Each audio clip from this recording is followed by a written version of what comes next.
নমস্কার বন্ধুরা, মানসীস গার্ডেনে সবাইকে স্বাগত। এই ফুলটা দেখো, এই পটুলাকাটা একপাটি, কিন্তু এই রঙটা এত সুন্দর।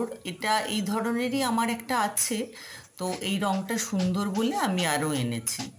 আর এর পাশাপাশি দেখো আমার এই যে টার্টল ভাইনটা, এই টার্টল ভাইনটা এত সুন্দর হয়েছে। এটা আমি নতুন লাগিয়েছি, পুরনো টার্টল ভাইনটা এর ওপরেই আছে মাদার যেটা।